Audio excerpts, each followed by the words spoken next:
Mesdames et messieurs, bonjour.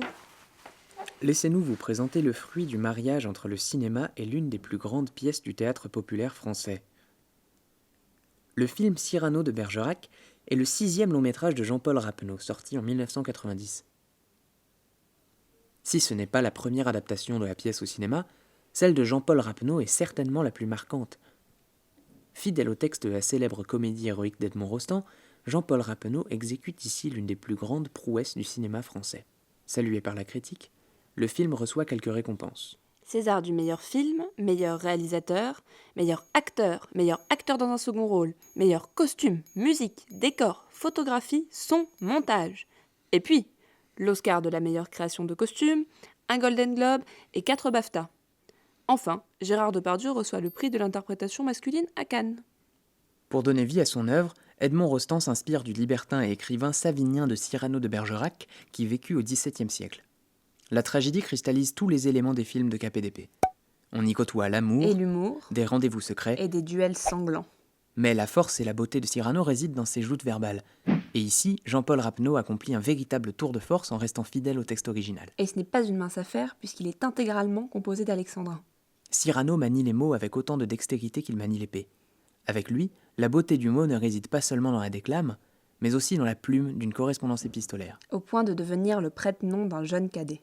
La complexité de la pièce réside dans sa composition versifiée. Pour la conserver, Jean-Paul Rappeneau joue sur un rythme de montage qui résonne avec les alexandrins. Et le rôle-titre de Cyrano est des plus coriaces, avec plus de 1600 vers. D'après la légende, pendant la première générale, Rostand se serait excusé auprès de Coquelin, l'acteur qui jouait Cyrano, de l'avoir entraîné dans une pareille aventure. Mais à quoi reconnaît-on Cyrano? À son nez?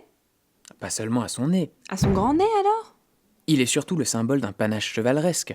Grotesque par sa disgrâce physique, il est sublime par sa bravoure et son sens du sacrifice.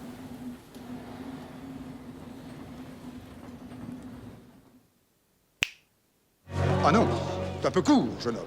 On pouvait dire, oh Dieu, bien des choses en somme en variant le ton. Par exemple, tenez, agressif. Moi, monsieur, si j'avais attelé le nez, il faudrait sur le champ que je me l'amputasse. Amical. Mais il doit tremper dans votre tasse. Pour boire, faites-vous fabriquer un ANAP descriptif. C'est un roc. C'est un pic. C'est un cap. Que dis-je? C'est un cap. C'est une péninsule.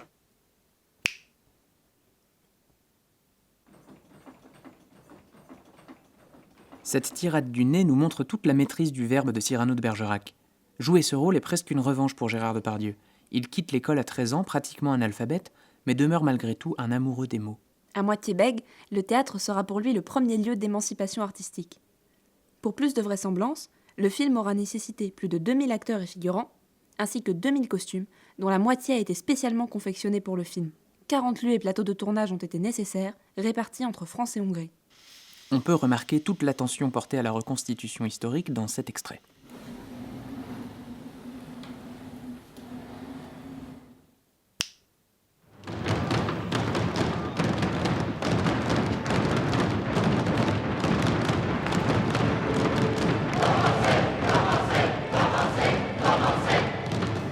L'Académie est là, mon fils. Regarde-les. Porcher, Colombie, Bourzet, Bourdon, Arbeau. Tous ces noms dont pas un ne mourra. Que c'est beau.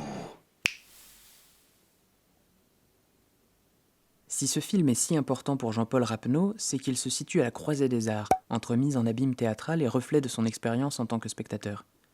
Jean-Paul Rappeneau se met en scène dans son propre film sous les traits d'un jeune enfant, aussi émerveillé par le faste du théâtre que le réalisateur le fut lui-même, alors qu'il voyait pour la première fois Cyrano sur les planches. Je me retire.